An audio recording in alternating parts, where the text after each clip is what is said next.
Good morning, কেমন আছো সবাই? সকাল সকাল ব্লগ শুরু করলাম। আমি তো বেরিয়ে গেছি সকালবেলা, স্নান টান সেরে।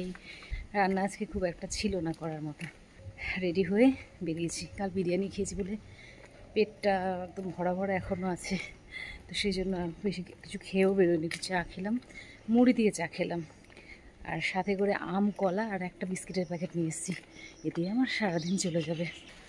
আর আজকে আবার প্ল্যান করেছি যে ফেরার পথে একটু মায়ের কাছে যাব। মা অনেক দিন ধরে বলছে, তো আজকে এটাই ইচ্ছা আছে, কারণ আজকে সেশন তো নেই। কালকে তো সেশন ক্যান্সেল করে দিয়েছিলাম, আজকে সেশন নেই, তো সেই জন্য ভাবছি আজকে দিনটা ওইভাবেই কাজে লাগাবো।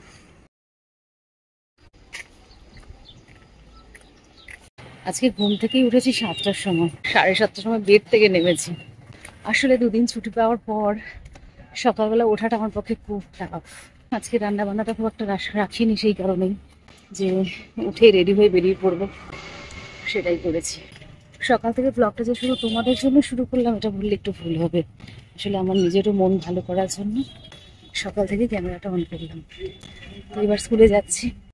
ঢুকলাম মন্দিরেই বলতে পারো, এটা আমার মন্দির এখন। এই যে ব্যাগ রাখার জায়গায় ব্যাগ রেখে দিলাম। এবারে বাচ্চাগুলো আসার আগেই জানলাগুলো খুলে দেবো। আজকে একটু তাড়াতাড়ি ঢুকতে পেরেছি, মানে এটা হচ্ছে স্পেশাল এডুকেশন রুম আমার স্কুলে। এখানে এসে সব জানলাগুলো খুলে হাওয়া বাতাসগুলো চলাচল করতে দিলাম, কারণ একটু পরেই অ্যাসেম্বলির টাইমের পরে বাচ্চারা এসে এখানে ঢুকবে। তাই ওদের জন্য ঘরটা আলো বাতাসময় করে রেখে তারপর নিচে যাচ্ছি অ্যাসেম্বলির জন্য। অ্যাসেম্বলি টাইমে আমি সমস্ত বাচ্চাদের দাঁড় করানোর চেষ্টা করি এবং করিও, মানে অন্তত 95% বাচ্চা দাঁড়ায়, মাঝে মাঝে কিছু বাচ্চা দাঁড়াতে চায় না।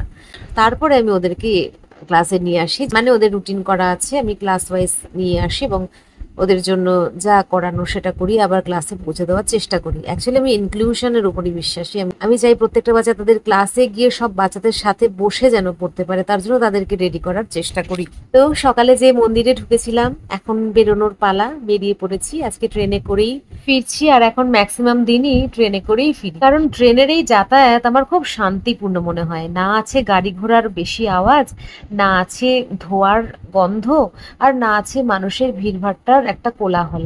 ট্রেনে ভিড় হয় না এই সময়, সেই জন্যই বললাম। আর ট্রেনে ভিড় হলেও যেহেতু রাস্তায় অত কোলাহল থাকে না, বা এই দুপাশে অত কোলাহল থাকে না, তাই বেশ শান্তভাবেই কিন্তু আমি আমার গন্তব্যস্থলে পৌঁছে যাই। আমি পৌঁছে গেছি সোদপুর স্টেশনে।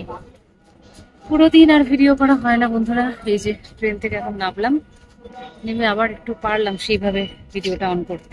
আমি একটু পেছন দিক থেকে নামি, জানো তো বন্ধুরা, তাহলে না ওই সাবওয়েটা ক্রস করতে হয় না।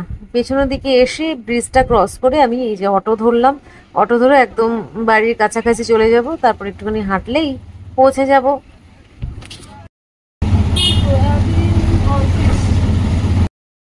সকালবেলা বলেছিলাম না একটু মায়ের সাথে দেখা করতে যাব, কিন্তু মায়ের জন্য একটা সেই চুড়ি কিনেছিলাম, মনে আছে? সেই চুড়িটা আমি আর নিয়ে যেতে ভুলে গেছি ব্যাগে করে, সেজন্য আবার বাড়ি ফিরলাম। বাড়ি ফিরে জিনিসটা নিয়ে একটু ফ্রেশ হয়ে বেরোবো। তবে বাড়িতে গিয়ে আবার কি পজিশন থাকে সেটাও দেখতে হবে, কারণ ছেলে বাড়িতে থাকতেও পারে আবার বেরোতেও পারে।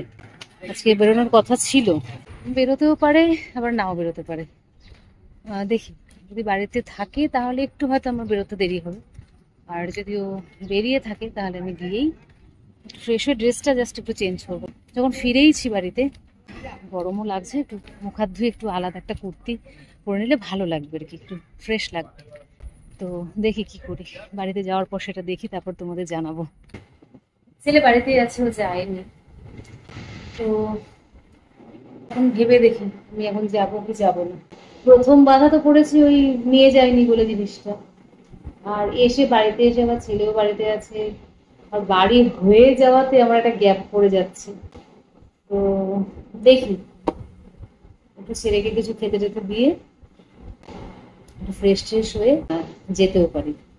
আর তার আগে তোমাদের এই রুমটা, মানে যে রুমটা আমি বসে আছি, এটা আমার থেরাপি রুম, এই রুমটা তোমাদের দেখাবো, মানে পুরোপুরি গোছানোর পর কেমন হলো। দেখছিলে কাল খুব অগোছালো হয়ে আছে, শুধুমাত্র আমি ক্যাবিনেটটাই দেখেছিলাম, কিন্তু আদার্স পোর্শন গুলো বা ভালো করে ক্যাবিনেটটা দেখাইনি, আমি অ্যারেঞ্জ করে নিয়েছি মোটামুটি। তো সেটা একটু তোমাদের শেয়ার করে যাবো। তো চলো একবারে বাইরে থেকেই এন্ট্রিটা দেখিয়ে দিই তোমাদের। ফার্স্টে আমি এইখানে আর কি, এখানে আমি বসার অ্যারেঞ্জমেন্ট করেছি, অফিস এরিয়া। অফিস কর্নার বলতে পারো, অফিসিয়াল কাজকর্ম হবে যখন প্যারেন্টসরা আসবে। তো এখানে একটা কম্পিউটার টেবিল আছে, তোমরা জানো। তো মোটামুটি কাগজপত্র ডকুমেন্টস রাখার জন্য এখানে। আর এইভাবে টেবিলটা আমি এরকম মোটামুটি পেন্সিল, পেন, ইরেজার যেগুলো হাতের কাছে খুব দরকার হয় সেগুলো রেখে দিয়েছি। আলাদা করে পেন স্ট্যান্ড নিয়েছি, নিয়ে এর মধ্যে রেখেছি। মার্কার টার্কারও আছে, বোর্ডটাও এসে গেছে। 3টে কালারের মার্কার আপাতত আছে।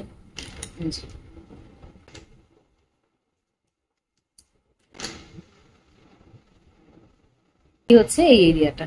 এবার এই দিকটা দেখাই। এদিকটা আমি যে টেবিলটা ছিল ওটা এই পাশটা রেখে, কার্পেট নিজের ম্যাট গুলো রাখার জন্য দরকার হয় অন্য সময় আফটার সেশন, তার জন্য এটা এখানে রেখেছি।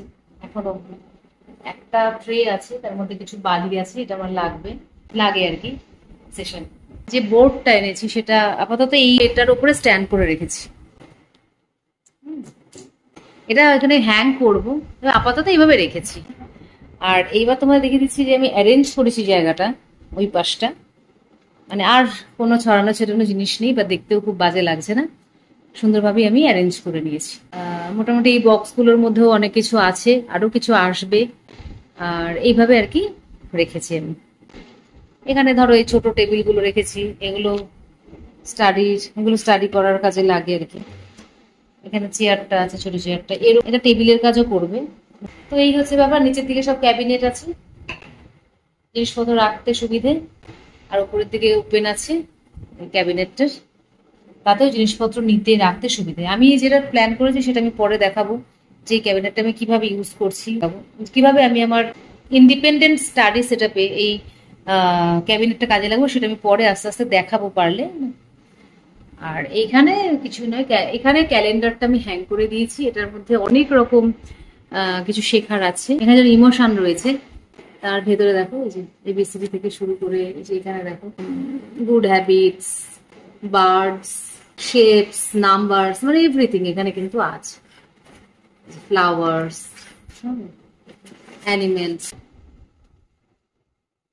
আমি যে এই আউলগুলো জাস্ট ডেকোরেশনের জন্য রেখেছি, দেখতে ভালো লাগছে। আর উপরে আছে, হাত পাওয়ার সম্ভাবনা নেই। আর এই জিনিসটাকে আমি বিভিন্ন ধরনের জিনিস এখানেও রাখা আছে। এই যে বাচ্চাদের যখন একটু মুড সুইং করবে তার জন্য যে বাবলস আছে। কর্নারে একটা আমি হাফ কেটে দিয়েছি, আর এইটুকুনি রেখে দিয়েছি, ভালো লাগছে তার জন্য। আর এই জানলাটা এখানে ওপেনও রাখা যায়, তবে এটা একটুখানি পর্দাটা দিয়ে দিলে বেশি ভালো লাগবে। আমি শোটা পুরো মানে বেরিয়ে আসছে আর কি, যে দারুণ লাগছে। ঢোকার মুখ থেকে আমি পুরোটা একবার দেখিয়ে দিচ্ছি। এই হচ্ছে এখন আপাতত সেট আপ। যেহেতু বাচ্চাদের ইন্ডিপেন্ডেন্ট করাই আমার মূল উদ্দেশ্য, অনেক সময় সিটিং ছাড়াও কাজ হয়, তার জন্য দাঁড়িয়ে দাঁড়িয়ে কিছু কাজ ওদের জন্য আছে। তো চলো, এই ছিল আমার ইন্ডিপেন্ডেন্ট ক্লাসরুমটা। আশা করি তোমাদের ভালো লাগলো। তো এরপরে দেখি ডিসিশন নিতে হবে বাড়ি যাবো কিনা। এবারে আমি জাস্ট চেঞ্জটা করে নিই, ফ্রেশ ট্রেশ হয়ে নিই, কিছু খাই দাই, তারপরে আবার তোমাদের সাথে কথা বলছি। যদি বাড়ি যাই তো আবার একটু পর থেকে স্টার্ট করছি, আর বাড়ি না গেলে এবার একটু রেস্ট টেস্ট নিয়ে, আর যদি বাড়ি না যাই তাহলে একটু রেস্ট নেবো। এখন রেস্ট নেওয়ার পর ভিডিওটা এডিট করতে বসবো, যেটুকু করলাম সেই ভিডিওটা এডিট করব। আর এই ক্লাসরুমের জন্য কিছু প্ল্যান করব, যেটা আমার আজকাল ভীষণ বেশি হ্যাপি হরমোন সিক্রেট করতে হেল্প করছে। ছেলেকে একটা আম কেটে দিলাম, এটা একটা ল্যাংচা ছিল, দিলাম।